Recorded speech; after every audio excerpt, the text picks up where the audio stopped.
Eu só queria um almoço rápido. Em 5 minutos, a minha vida escolheu um rumo que eu já não podia negar. Quando os olhos de Rafael cruzaram os meus no café da esquina, senti aquele estalo que costuma assustar quem aprendeu a sobreviver calado. Eu não fugi. E foi aí que tudo começou a doer. E a valer. Ele não tentou ser discreto. Aproximou-se com naturalidade, pediu água, perguntou o meu nome como quem abre uma porta que já decidiu atravessar. Lucas, disse sem pensar. Ele sorriu como quem entende sinais antes de ouvir palavras. Eu levei o pedido à mesa, voltei ao balcão e disse a mim mesmo que era só mais um cliente. Mentira óbvia. O telemóvel vibrou no bolso com mensagens do meu pai a lembrar horários, contas, obrigações. Respirei fundo. Voltei à mesa do Rafael. Ele agradeceu como se me conhecesse. Não me tratou como sombra. Olhou-me de frente. Isso mexeu comigo. No fim, deixou o recibo assinado e, dobrado no meio, um número. Fiquei parado mais do que devia. Sabia que aquilo tinha consequências. Sabia também que, se ignorasse, ia carregar durante semanas o peso dessa covardia. Saí para o beco e escrevi: Sou o Lucas do café. Posso falar?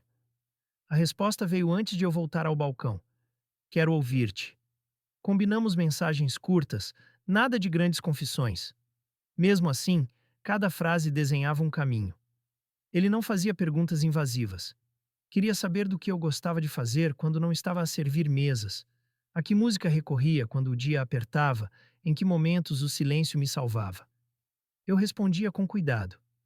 Em casa, a palavra cuidado tinha o tamanho de um muro. Pais atentos, bairro pequeno, comentários rápidos. O meu mundo era um circuito vigiado. O dele parecia um mapa aberto. No dia seguinte, encontrei-o à saída do turno.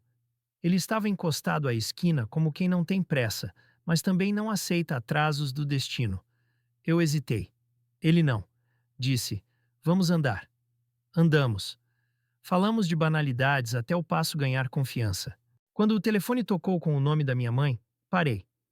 Rafael não perguntou nada. Apenas ficou ali, presente, sem pressionar. Desliguei antes de atender. Problemas? Velhos hábitos.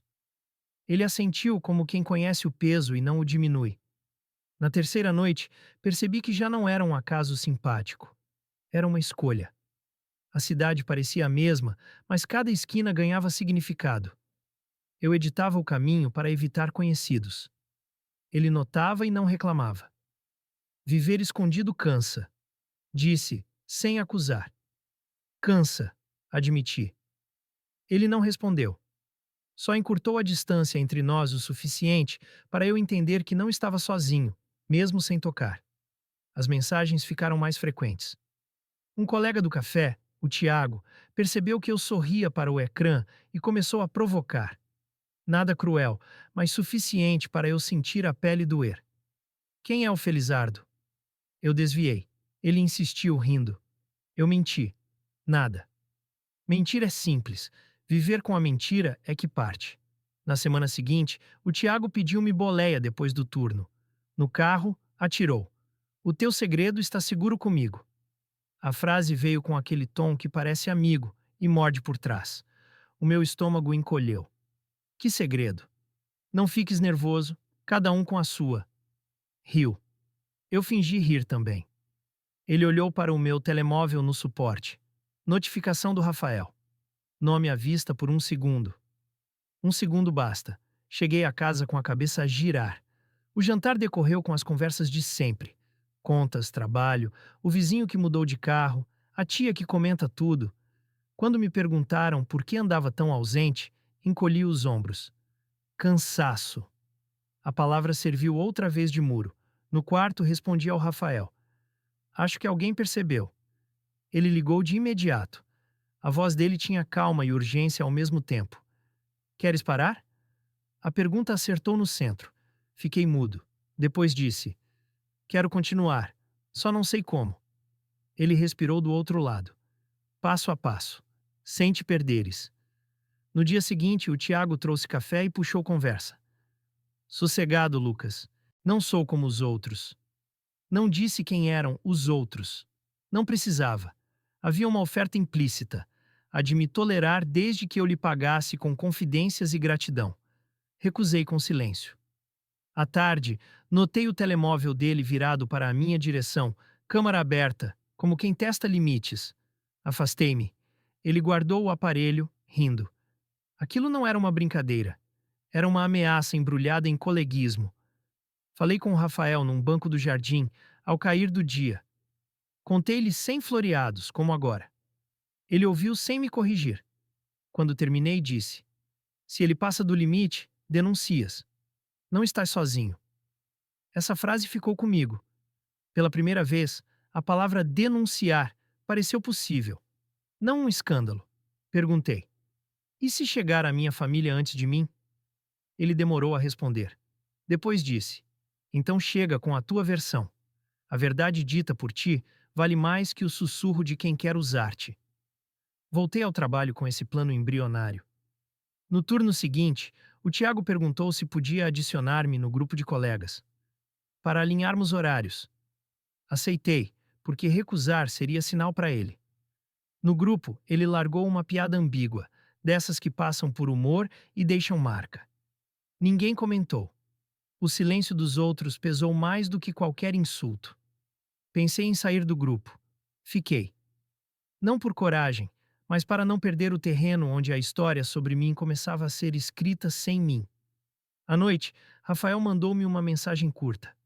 Quando estiveres pronto, eu vou contigo. Não disse para onde. Não precisou. Eu li aquilo como um pacto. Decidi que não ia esperar pela próxima provocação para só então aprender a defender-me. Marquei com ele no sábado de manhã. Quero falar, mas com cuidado. Sem explosões que me queimem. Ele respondeu. Planeamos. E depois avançamos. Na sexta, o Tiago ultrapassou a linha. Apareceu-me com um sorriso largo e disse que tinha brincado no grupo de amigos dele, mencionando o meu nome ao lado do Rafael. Relax, ninguém vai fazer nada. O ninguém dele nunca me incluiu. Senti as pernas tremerem, mas não cedi ao impulso de implorar. Apenas disse: Apaga. Ele encolheu os ombros. Já foi. E piscou-me o olho como quem me oferece proteção em troca de silêncio eterno. Entendi o jogo. Ou eu aceitava a tutela dele, ou arriscava a tempestade. Enviei ao Rafael apenas 2 palavras. Aconteceu mesmo. Ele respondeu. Sábado às 9. Não adies. Fechei os olhos e repeti. Não vou fugir. Pela primeira vez, a frase pareceu-me maior do que o medo. No sábado, antes de sair, a minha mãe perguntou se eu tinha algo a contar. A pergunta ficou suspensa no corredor. Eu podia inventar. Podia. Em vez disso, disse: Tenho, mas quero dizer no meu tempo. Ela franziu a testa, confusa, não hostil. O meu pai chamou do fundo da casa, impaciente. Saí. O telefone vibrou. Estou aqui. Rafael esperava a poucos metros, não para me salvar, mas para caminhar ao meu lado. E eu percebi que a coragem, afinal, não chega como grito. Chega como passo firme. No sábado, a praça ainda estava meio vazia quando cheguei. Rafael já estava lá, encostado ao parapeito, mãos nos bolsos, olhar atento. Não perdi tempo com cumprimentos longos. Ele falou com os teus pais? Foi a primeira pergunta. Balancei a cabeça. Ainda não, mas sinto que está para acontecer. Ele assentiu firme. Então vamos decidir como e quando tu dizes. Não deixamos que ele escolha por ti. Sentamos num banco e alinhamos o plano. Primeiro, recolher provas das provocações do Tiago. Mensagens, prints, qualquer frase no grupo que mostrasse a intenção dele. Segundo, escolher a quem contar primeiro. Minha mãe. Rafael insistiu. Se começares por ela, tens mais hipóteses de evitar que inventem a história antes de ti. Eu sabia que tinha razão, mas só imaginar a conversa fazia o estômago fechar. Na segunda-feira, no trabalho, mantive-me calado.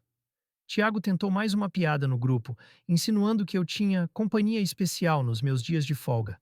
Não reagi. Em vez disso, tirei print e enviei para o Rafael. Ele respondeu: Continua. A tua calma agora é a tua arma. No final do turno, Tiago aproximou-se e disse que estava brincando, porque me achava gente boa. O tom era leve, mas havia um aviso por trás. Eu sorri de forma neutra e saí. No caminho para casa, recebi uma mensagem anônima no Instagram. Sou amigo do Tiago. É verdade o que ele disse? Apaguei sem responder, mas o coração acelerou. Ele estava a espalhar fora do trabalho. Naquela noite, liguei para o Rafael. Já está a escapar do controlo. Ele ficou em silêncio por alguns segundos e depois disse: Então amanhã falamos com a tua mãe. Eu quis adiar. Ele não deixou. Quanto mais esperas, mais ele ganha espaço. Tu tens que chegar primeiro. No dia seguinte, inventei uma folga para sair mais cedo e fui direto para casa. Minha mãe estava na cozinha. Pedi para falar sem interrupções. Ela percebeu pelo meu tom que não era conversa trivial. Mãe, tem algo sobre mim que talvez vais ouvir de outra pessoa, mas quero que ouças de mim primeiro. Respirei fundo. Estou a conhecer alguém. É um homem. O nome dele é Rafael. Ela ficou em silêncio. Olhou-me como quem procura sinais de mentira. Depois apoiou as mãos na bancada. Eu já imaginava, Lucas. Só não sabia quando ias falar. A tensão nos meus ombros diminuiu um pouco, mas ela continuou. O teu pai não vai reagir bem. Tens que estar preparado. No trabalho, no dia seguinte, a energia mudou. Alguns colegas evitavam olhar-me. Outros cochichavam. Tiago parecia satisfeito.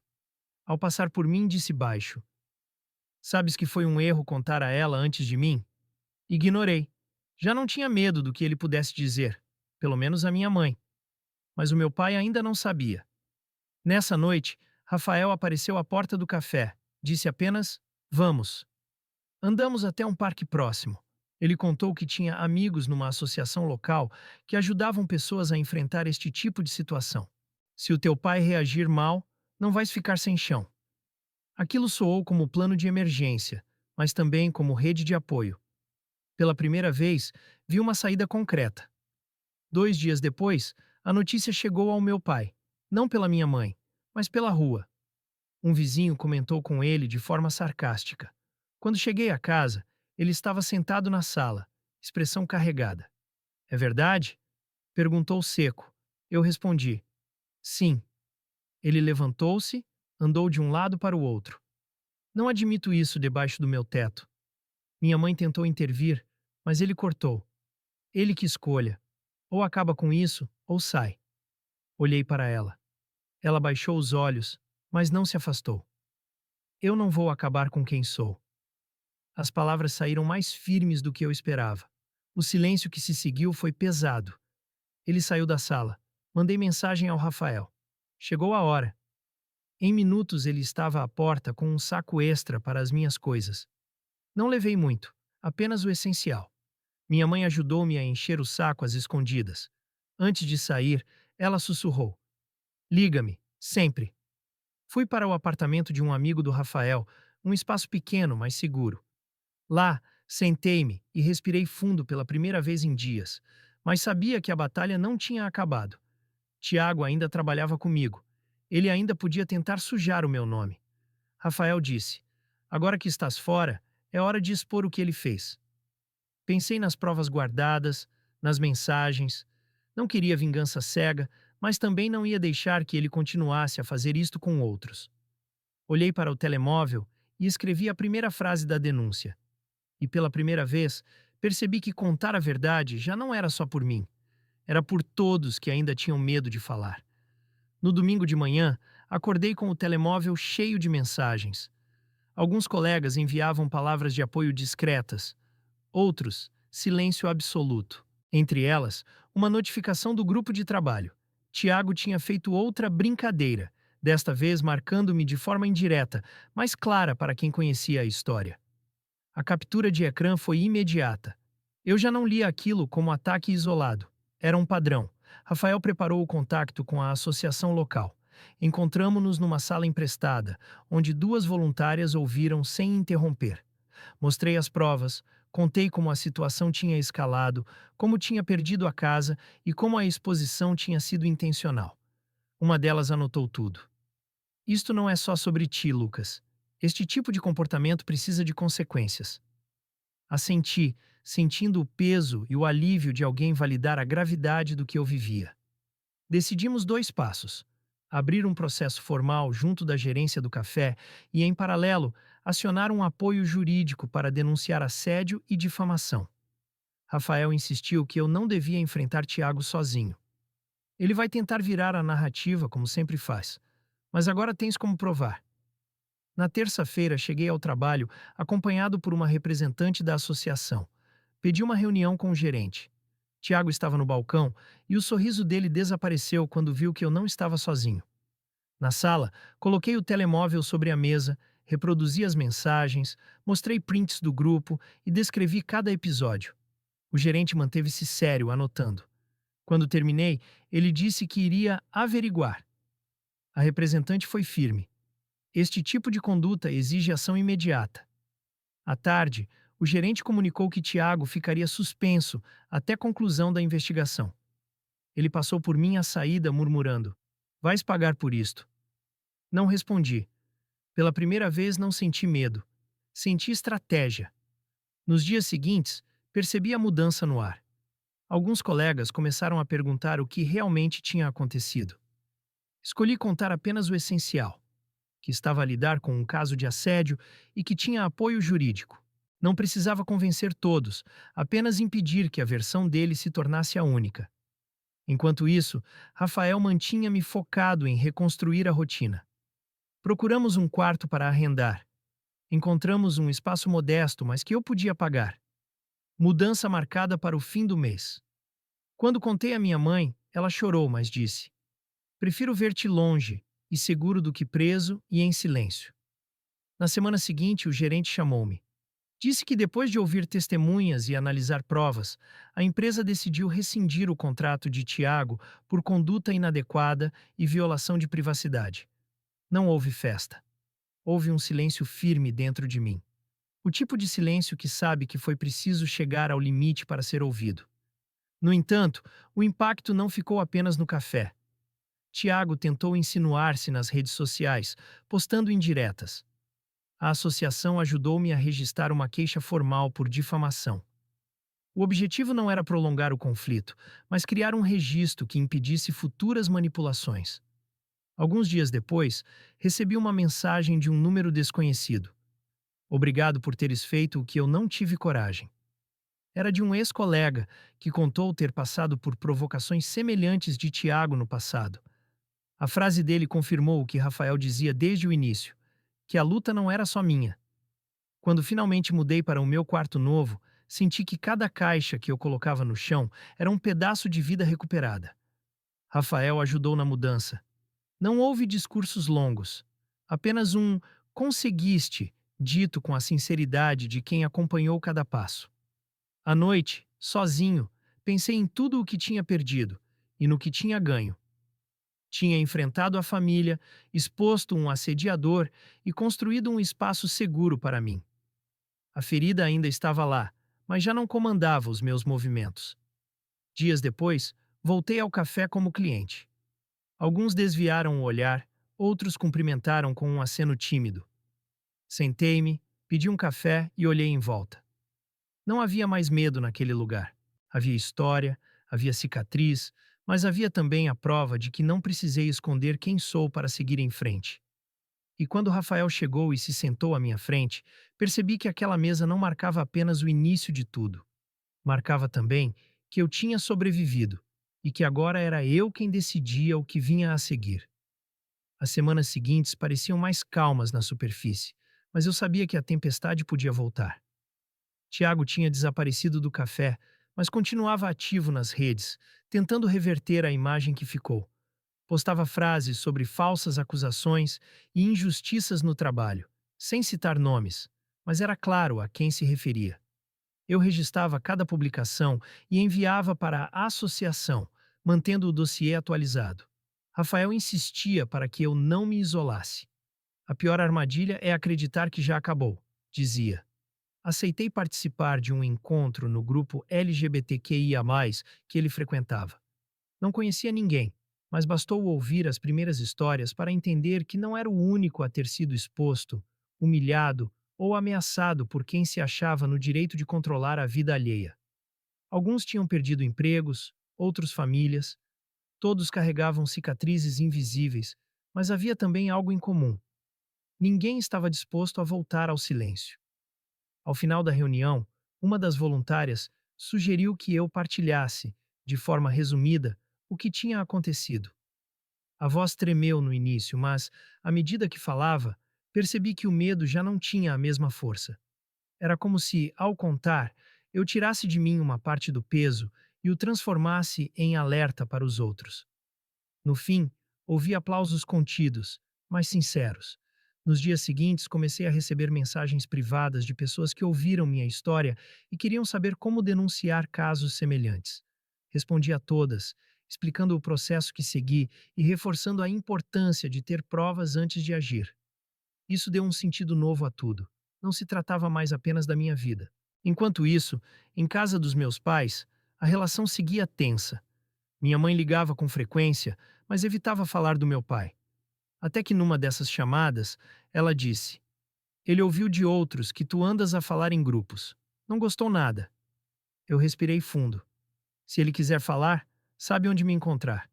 Mas não vou pedir desculpa por contar a verdade. Ela ficou em silêncio por alguns segundos antes de dizer: Eu sei, só quero que estejas preparado. Numa tarde, quando saía do quarto novo para ir ao trabalho, encontrei Tiago à porta do prédio. O olhar dele não trazia o mesmo ar provocador de antes, mas havia algo calculado. Vim dizer que tu ganhaste, mas foi sujo. Eu respirei devagar. Eu ganhei porque não fiquei calado. E não foi sujo, foi necessário. Ele riu sem humor. Isto ainda não acabou. Não respondi. Passei por ele e continuei a andar. Sabia que se entrasse no jogo dele outra vez, daria espaço para que me atingisse. No trabalho, a gestão decidiu implementar um código de conduta mais rigoroso. Fui convidado a participar na apresentação como alguém que tinha vivido o problema. Falei de forma objetiva, sem expor detalhes pessoais, mas deixando claro que o silêncio protege o agressor, não a vítima. Alguns colegas evitaram o olhar, outros assentiram. Rafael acompanhava cada passo, mas também me lembrava de cuidar de mim fora dessa luta. Começamos a fazer caminhadas ao fim da tarde, longe de conversas sobre o passado. Ele sabia que, mesmo quando eu não falava, a cabeça trabalhava no assunto. Se só viveres para enfrentar, esqueces de viver para ti, disse um dia. Aquilo ficou comigo. Foi numa dessas caminhadas que recebi uma mensagem inesperada. Um convite para contar minha história num evento comunitário sobre direitos e segurança no trabalho. A primeira reação foi recusar, medo de me expor demais. Rafael ficou em silêncio por alguns segundos e depois disse: Pensa em quantos vão ouvir a tua voz e perceber que não estão sozinhos. Aceitei. Passei dias a preparar o que dizer, cortando excessos, mantendo apenas o essencial. No dia do evento, a sala estava cheia. Contei cada passo, desde a primeira provocação até a decisão de denunciar. Não procurei dramatizar, apenas ser claro. Quando terminei, uma pessoa mais velha levantou-se e disse: Esperei 40 anos para ouvir algo assim aqui. Naquele momento, entendi que a minha vida tinha mudado para sempre. Já não era apenas sobre o que eu tinha perdido, mas sobre o que eu podia construir para mim e para outros.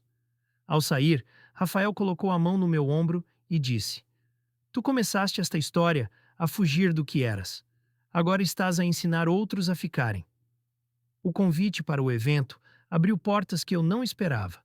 Na semana seguinte, recebi uma mensagem da associação.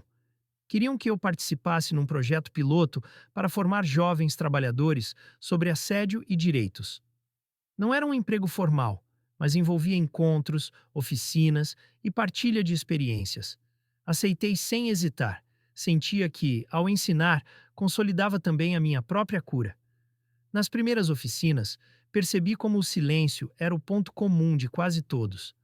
Muitos tinham passado por provocações, chantagens ou humilhações e nunca tinham contado nada a ninguém. Uns por medo de perder o trabalho, outros por vergonha. Eu repetia sempre a mesma frase: o silêncio protege quem te ataca, não quem te defende. Era simples, mas via nos olhos deles o impacto. Enquanto isso, minha relação com minha mãe começou a mudar. Ela passou a ligar menos para me alertar sobre o que o meu pai dizia e mais para saber como eu estava. Numa dessas conversas, contou que ele tinha parado de falar no assunto, embora continuasse distante. Acho que ele percebeu que não vais recuar, disse ela. Respondi apenas, nunca mais. Tiago, por sua vez, desapareceu das redes. Descobri por um ex-colega que ele tinha se mudado para outra cidade. Não senti alívio imediato. Aprendi que a ameaça não é só física, é também a marca que fica. Mas saber que ele já não tinha acesso direto a mim trouxe uma paz discreta. Numa sexta-feira, enquanto organizava materiais para a próxima oficina, recebi outra mensagem anônima. O que fizeste deu-me coragem para denunciar o meu chefe. Era de alguém que eu nunca tinha visto. Essa frase confirmou que a minha história já tinha ultrapassado as fronteiras do meu círculo e estava a gerar movimento. No final do mês, a associação organizou uma reunião com todos os que tinham participado de ações nos últimos tempos. Ao olhar em volta, vi rostos que antes carregavam medo e agora traziam firmeza. Cada um tinha avançado no seu próprio caminho. Alguns mudaram de emprego, outros conseguiram que medidas fossem tomadas nas empresas. Era como se um fio invisível ligasse cada história. Foi nessa reunião que Rafael me puxou de lado. Lembras-te de quando tu não querias sequer falar comigo sobre isto? Agora olhas as pessoas nos olhos e fala sem baixar a voz. Sorri. A diferença é que agora eu sei que não estou sozinho.